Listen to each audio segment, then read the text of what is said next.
Hello my dear students of class 10th. Yesterday I had taken a class in which I explained you Euclid's division lemma, its definition, what is lemma, what is algorithm, Euclid's division algorithm and its application only till SCF. Now today again we start chapter 1 because it is left. Today's topics are some more application on Euclid division lemma. Next is fundamental theorem of arithmetic, and next is the relation between SCF and LCM and its application. These three are very important topics. So now let's start. Okay, my dear students, mathematics class 10th chapter 1 real number part 2. As I earlier told you, today's topics are application on Euclid's division lemma, fundamental theorem of arithmetic and its application, and relation property of SCF and LCM. So first we start by a question, that is application of division lemma. These are very important question actually, and in books the solution are given in very different way. लेकिन मैं आपको एक ऐसा तरीका बता रहा हूँ जो कि आपके लिए बहुत ही आसान होगा. इस मेथड को बहुत कम लोग यूज़ करते हैं और शायद ही आपने इस मेथड को कहीं किसी भी बुक में प्रिंट देखा होगा, but it is a perfect and accurate method जिसको मैं पिछले 22 ईयर से यूज़ कर रहा हूँ और इसमें कोई भी गलती नहीं पाई गई. क्वेश्चन है आपके पास, show that any positive integer is of the form of 3m और 3m+1 और 3m+2 for some integer m. मतलब हमें ये शो करना है कि कोई भी पॉजिटिव इंटीजर जो होगा वो या तो 3m की फॉर्म का होगा या 3m+1 की फॉर्म का होगा या 3m+2 की फॉर्म का होगा फॉर सम इंटीजर m. किसी भी इंटीजर m के लिए हमें शो करना है. बात समझ में आया आपको? पॉजिटिव इंटीजर की बात कर रहे हैं यहाँ पर हम. पॉजिटिव इंटीजर, यहाँ हम इवन और ऑड की बात नहीं कर रहे हैं, याद रखना, सिर्फ पॉजिटिव इंटीजर. तो इस तरह को क्वेश्चन करने के लिए आप सबसे पहले शुरुआत कीजिए. हम एक बात हम जानते हैं कि सबसे पहले आप लिखिए, इसमें मैं आपको फ्यू स्टेप बता रहा हूँ कि according to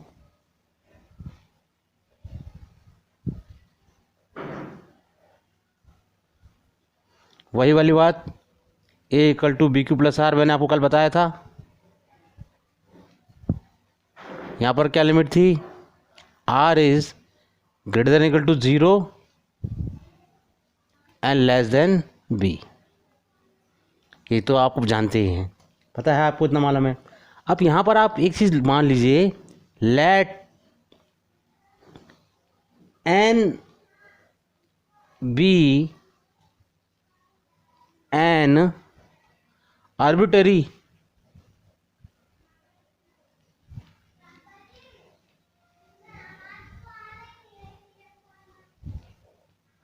element.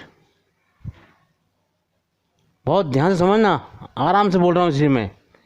Element such that n = चूँकि 3m है यहाँ पर, 3 तो 3m + r. और यहाँ पर r की जो बाउंडेशन है मैं आपको बता दूँ, जो r है यहाँ पर वो है > 0 एंड लेस देन B. याद रखिए, ये बहुत इंपॉर्टेंट चीज़ है, पहले बात समझ जाइए. अब यहाँ B क्या है? ये भी A = BQ+R की फॉर्म में लिखा है. यहाँ B = क्या है? B = 3 है. यहाँ देखिए B = 3 दिख रहा है यहाँ पर. तो B = यहाँ पर 3 है, हमें पता है B = 3 है. R is less than B, तो R की पॉसिबल वैल्यूज़ जो होंगी वो हम लेंगे 0, 1, 2, लेस देन 3. बस ये R की हम वैल्यू लेंगे. ये आपकी पहली स्टेप. यहाँ पर बिल्कुल इसी तरह शुरू करना. ये फर्स्ट स्टेप होगी आपकी. सेकंड स्टेप बिल्कुल आप सारे क्वेश्चन इस तरह के बिल्कुल इसी स्टेप, ये सेकंड स्टेप में आप बिल्कुल ये लिख देना इस तरह से. 3m है तो 3 हो जाएगा, 4m होगा तो 4b है, b है ये b, r की जगह r रहने देना. और आर की लिमिट क्या है, R is less than B होता है, तो आर की लिमिट आप 0 शुरू करना, लेस देन बी, यहाँ पर बी 3 था तो 0 1 2 हो गया। अब हमने किया, हमारे पास दिया हुआ है n equal to 3m plus R, यहाँ से लिखता हूँ मैं, चलो n equal to 3m plus R, इसमें आप पुट करो r इक्वल टू 0, तो आप r इक्वल टू 0 करेंगे तो आपको मिलेगा n equal to 3m, again n equal to 3m plus R लिया हमने। अब क्या पुट करेंगे हम, r इक्वल टू, आगे r क्या है, r इक्वल टू 1 है, इसके बाद में r इक्वल टू 1 भी पुट करेंगे, ये वैल्यू पुट करनी है r की, तो इससे n क्या हो जाएगा, n इक्वल टू हो जाएगा 3m प्लस 1। अब एक r और बचा है हमारे पास 2, तो n इक्वल टू इसी में 3m प्लस आर में हम पुट करेंगे r इक्वल टू 2, बस यहाँ तक ही करेंगे क्योंकि r की लिमिटेशन है हमारे पास r की लिमिटेशन है, तो ये क्या हो जाएगा आपका n equal to 3m plus 2। अब आप देखिए m की किसी भी वैल्यू के लिए, फॉर सम इंटीजर m की किसी वैल्यू के लिए ये सब पॉजिटिव होंगे। m इक्वल टू 1 लेंगे, 3 1 जा 3 आएगा, m इक्वल टू 2 ले लो, 2 2 6 प्लस 7 आएगा, m इक्वल टू 4 ले लो, 4 3 12 प्लस 1 13 आएगा, मीन्स ये पॉजिटिव ही होंगे। और r की वैल्यूज़ लिमिटेड थी हमारे पास, था, हम जानते थे r क्या था, क्योंकि b इक्वल टू 3 था, तो कंडीशन से r क्या होता है, लेस देन b होता है। भाई हमने यूज़ किया है अकॉर्डिंग लेमा का, यूक्लिड लेमा का, equal to b plus r का यूज़ किया है हमने, उसी से हमने 3m प्लस आर लिखा है। और b इक्वल टू 3 यहाँ दिख रहा है 3q, ये पॉजिटिविटी से सारे आपके सारे हो गए, तो इसका मतलब हम यहाँ लिख देंगे, n इक्वल टू क्या आया आपका, एक आया 3m, एक आया 3m प्लस 1, एक आया 3m प्लस ये 2 है एक्चुअली में, 3m plus 2 are positive integers,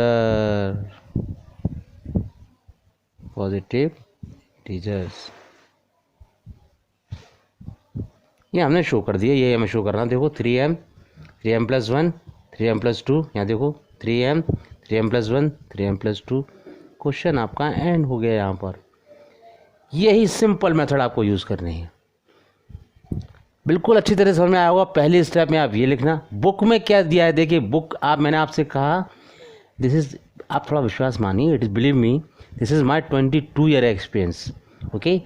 मेरे एक्सपीरियंस से कुछ चीज़ें एकदम यूनिक हैं जो मैं पढ़ा सकता हूँ, वो मेरी खुद की यूनिक चीज़ें हैं। आंसर्स बहुत लोग निकालते हैं, लेकिन एक पैशन खुद का अपना होता है, एक इनिशिएटिव वे सबका होता है, वही सिखा रहा हूँ मैं आपको। चलिए नेक्स्ट क्वेश्चन देखते हैं इसी का एक और। नाउ नेक्स्ट क्वेश्चन, ये क्वेश्चन है एक्चुअली, इसको हम थ्योरम भी कह सकते हैं, थ्योरम की फॉर्म में भी कह सकते हैं हम इसको। Show that any positive odd integer, यहाँ पर ऑड लगा यार ना, odd integer is of the form 4m plus 1 और 4m plus 3 for some integer m। यहाँ पर ऑड वर्ड यूज़ हुआ है, याद रखना, ठीक, ये शो करना है। वही काम हम शुरू करेंगे, हम वही लिखेंगे। हम सबसे पहले क्या, अकॉर्डिंग टू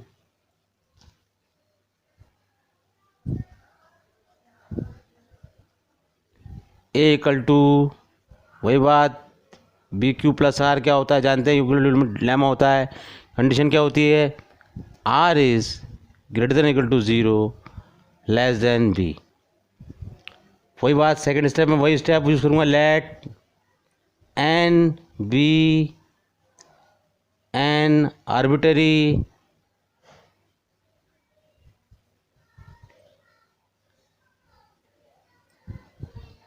एलिमेंट।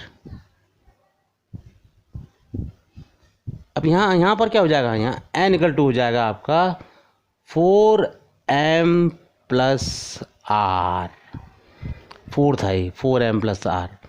अब r क्या है यहाँ पर, r की लिमिट क्या है यहाँ पर, b4 है, b4 है, तो r की लिमिट क्या हो गई, r जो होना चाहिए वो ग्रेटर देन इक्वल टू 0 होना चाहिए, और लेस देन जो होना चाहिए 4 होना चाहिए। तो आपको यहाँ पर दिख रहा है कि b इक्वल टू मैं यहाँ पर 4 लूँगा तो यहाँ पर आपको वही बात r इक्वल टू क्या हो जाएगा, कहाँ शुरू करेंगे, 0 से 0 1 2 3। वही बात फिर से मैं पुट करता हूँ, यहाँ पर पुट करूँगा मैं यहाँ पर किस में, n इक्वल टू यहाँ लिया मैंने n equal to 4m plus r put r equal to 0 क्या बन गया इससे, ये आपका बताओ, n इक्वल टू क्या हो गया, 4m हो गया, ख़त्म। n equal to 4m plus r put क्या करूँगा मैं अब, इसके बाद क्या आ रहा है, r इक्वल टू 1 आ रहा है, 1 पुट करूँगा, क्या बन गया n इक्वल टू हो गया 4m प्लस 1।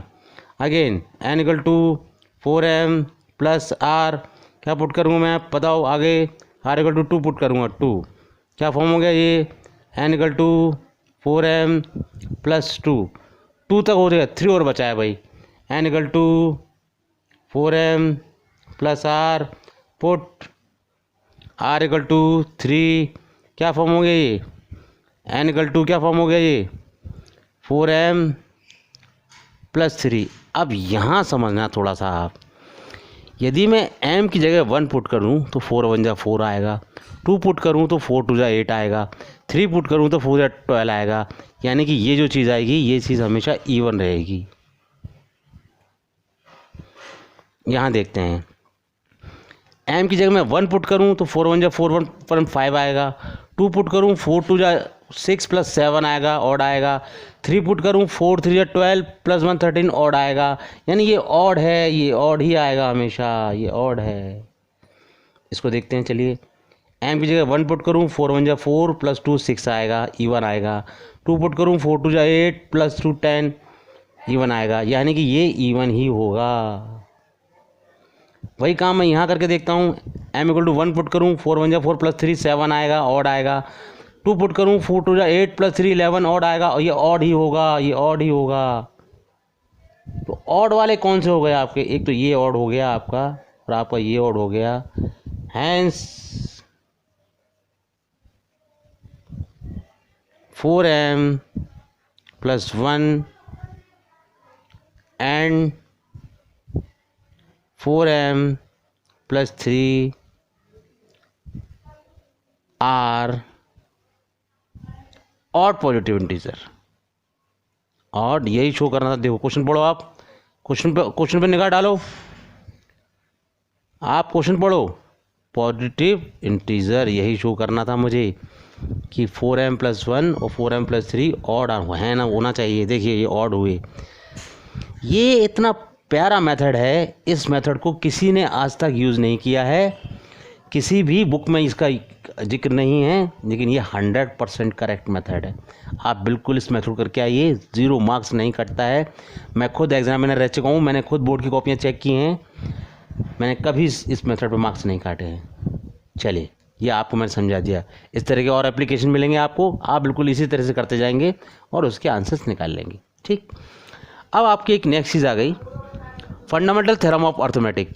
ये कुछ नहीं है, पहले बात इसके बारे में समझ लीजिए, हिंदी में बता दूं आपको कि फंडामेंटल थ्योरम ऑफ अर्थमेटिक का मतलब ये होता है कि किसी भी कंपोजिट नंबर का जो प्राइम फैक्टराइजेशन होता है वो यूनिक होता है।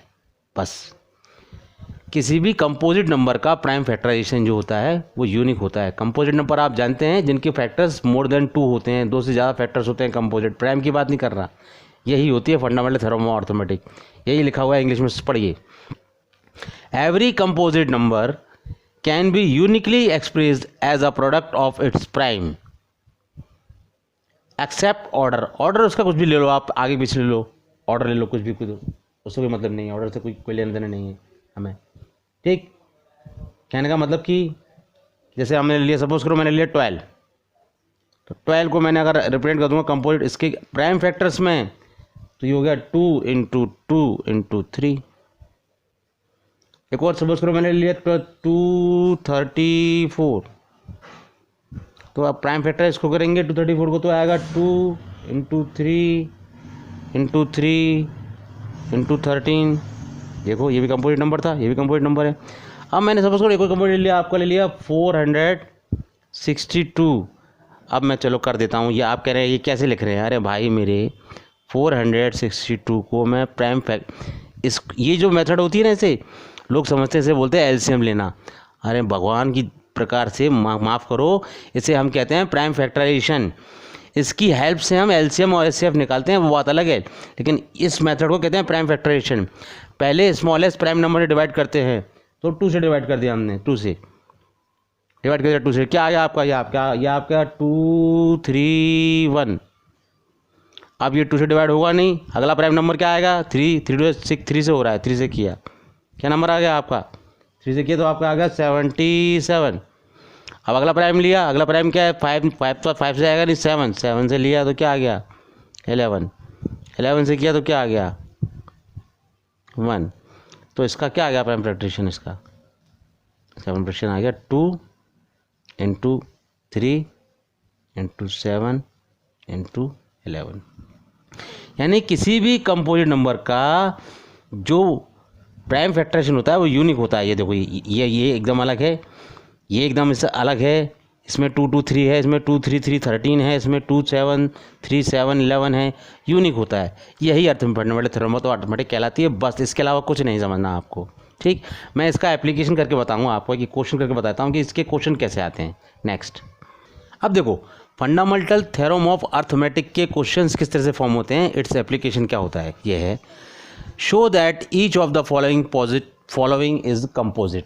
ये शो करना है कि ये दो नंबर, ये जो ईच ऑफ द फॉलोइंग ये कंपोजिट है। पहला क्वेश्चन ये है, इसे शो करना है कि कंपोजिट है। कैसे शो करेंगे कंपोजिट? वही लिखा है 5 × 11 × 13 + 13, कोई बात नहीं, लिखा फिर से हमने 5 × 11 × 13, 5 × 11 × 13 है ये एक्चुअली में। चलो मैं कट कर देता हूँ, मैं यहाँ लिखता हूँ 5 × 11 × 13 + 13। अब आपको दिख रहा है 13, मैंने अगर इसमें से कॉमन निकाल लूँगा तो क्या बचेगा? 5 बचेगा, × 11 बचेगा, और साथ में क्या बचेगा? प्लस का 1 बचेगा। अगर मैं इसको आगे बढ़ा दूंगा थोड़ा सा, और यहाँ इस स्टेप में आगे बढ़ा दूँ, यहाँ पर क्या बचेगा? यहाँ बचेगा 13 × बचेगा 55 + 1 56। आपको दिख रहा है यहाँ पर कि ये 13 है, 56 के और फैक्टर्स हो जाएंगे अभी, तो मतलब इसके मोर देन 2 फैक्टर्स हैं, ये दिख रहा है हमें clearly. It shows it has more than 2 factors, hence it is composite। बस ख़त्म हो गया क्वेश्चन, कंपोजिट, फिनिश। अब सेकंड पार्ट करने की ज़रूरत मैं समझता नहीं हूँ कि आप खुद कर सकते हैं वैसे तो, ठीक है। चलिए, ये लिखा हुआ है 6 × 5 × 4 × 3 × 2 × 1 + 5। अब देखिए 5 यहाँ है, तो 5 मैंने यहाँ से कॉमन निकाल लिया आपका। मैंने 5 कॉमन निकाली तो अंदर क्या बचेगा आपका? देख लो आप जरा, 6 × 4 × 3 × 2 और साथ में प्लस का 1, तो ये 5 यहाँ बचा आपका। अब आप इसको जब मल्टीप्लाई करेंगे तो 6 4 24 24 3 24 144 इंटू ये आपका आ गया 145। अब आपको दिख रहा है 145 के फैक्टर भी ज़्यादा हो जाएंगे, यानी clearly it shows that it has more than 2 factors, hence it is composite। ख़त्म, वही बात मैंने कर दी जो अभी की थी। तो ये फंडामेंटल थ्योरम के 2 क्वेश्चंस हैं, एनसीईआरटी में बिल्कुल यही क्वेश्चन दिए हुए हैं, यही क्वेश्चंस आते हैं, ये आपको मैंने क्लियर कर दिया। अब एक इम्पोर्टेंट क्वेश्चन मैं आपको बता दूं, बहुत इंपॉर्टेंट क्वेश्चन है, वो भी इसी पर बेस्ड है, इसको ध्यान रखना। Show that any number of the form of 4 की power n N belong to N, मतलब जो एन जो है वो कोई नेचुरल नंबर है, 1 2 3 4 5 कुछ भी है 4 की पावर एन में, can never END and with the digit 0। मतलब 4 की पावर एन, अगर मत 4 की पावर एन का मतलब 4 की पावर अगर मैं 2 लिखूँगा तो क्या आएगा 16 आएगा। 4 की पावर अगर मैं 3 लिखूँगा तो क्या आएगा 16 × 4 64 आएगा। ओके, तो ये शो करना है कि 4 की पावर एन जो होगी कैन नेवर एंड विथ 0, मतलब उसके लास्ट में 0 कभी नहीं आएगा, ये शो करना है। बात समझ में आ गई। 4 की पावर ऊपर में कुछ भी लिख दूँ, जो भी डिजिट आएगा उसके एंड में लास्ट डिजिट 0 नहीं आएगा, ये शो करना है मुझे। तो ठीक है, ये शो करने के लिए हम क्या करेंगे, ठीक, तो हम जानते हैं कि if 4 to the power n ENDS ends with 0, then it must has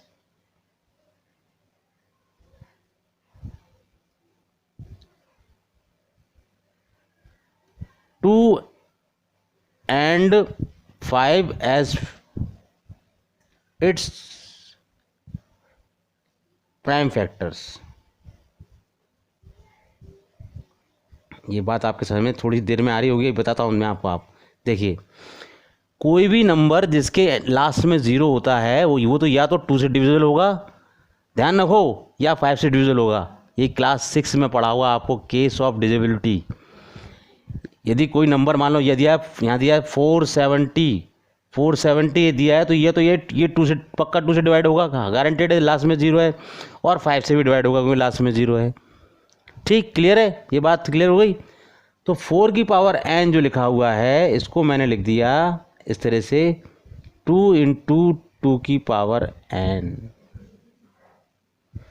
अब इसमें 2 तो है लेकिन इसमें 5 नहीं है।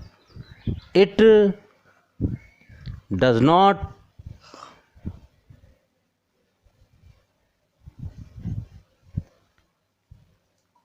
हैज़ 5 एज प्राइम फैक्टर, इसमें 5 नहीं है prime factor. Hence 4 to power n can not and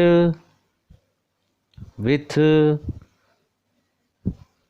digit 0। बिल्कुल आप इसी तरह से करना, आपको बुक में कुछ भी लिखा हुआ मिले इस बात को समझ लेना। ध्यान रखिए, कोई भी नंबर अगर 0 पर एंड होगा तो या तो वो 2 से डिविजिबल होगा नेचुरल है, या 5 से होगा, ये बात क्लियर है। तो इसके प्राइम फैक्टर 4 की पावर n में के प्राइम फैक्टर में 2 × 2 तो आ गया लेकिन 5 नहीं था, इसका मतलब ये 0 पर एंड नहीं होगा। ये इंपॉर्टेंट क्वेश्चन है। इसमें एक क्वेश्चन और आता है 6 की power n can not end with 0, इसको भी ध्यान रखिएगा, ये आपका होमवर्क है। बिल्कुल यहाँ पर 6 की पावर n लिख दीजिएगा। और ये 2 क्वेश्चन एग्जाम में हमेशा आए हैं, जब पूछे गए हैं तो ये 2 क्वेश्चन 4 की पावर n और 6 की पावर n। तो ये आपका टॉपिक मैंने फंडामेंटल थ्योरम का कंप्लीट कर दिया, बहुत अच्छी तरह समझा दिया मैंने आपको हिंदी में इसलिए क्योंकि आपकी समझ में आए। मैं इंग्लिश बोलता जाऊँगा, कुछ बच्चे इंग्लिश नहीं समझ पाएंगे, मेरा काम समझाना है, मुझे ये नहीं दिखाना कि मैं कितनी अच्छी इंग्लिश जानता हूँ, ठीक है। तो पहले मैं हिंदी में समझा रहा हूँ। चलिए next. Okay, now relation property of HCF and LCM। ये आप क्लास 6-7 से जानते हैं। मैं आपको बता दूँ कि HCF इंटू LCM किन्हीं भी 2 नंबर का इक्वल टू होता है प्रोडक्ट ऑफ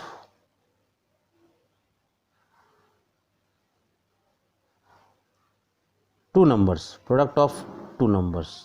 अच्छा, ये 2 नंबर पर ही सिद्ध होगा, 3 नंबर मत ले लेना, सिर्फ ये 2 नंबर के लिए प्रूव है, किन्हीं भी 2 नंबर का। ठीक, ये रिलेशन होती है। मतलब मान लो 2 नंबर हैं HCF, मान लो HCF है, A का मान लो A कोई नंबर है, इंटू LCM है, B कोई नंबर का है, तो ये इक्वल टू होगा A इंटू B के। ये आप क्लास 6 से जानते हैं, कोई नई चीज़ नहीं है आपके लिए।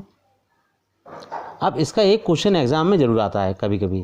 क्वेश्चन पढ़ लीजिए, the HCF of 2 number is 23 and their LCM is 1449. If one of the number is 161, find other number निकालना है हमें।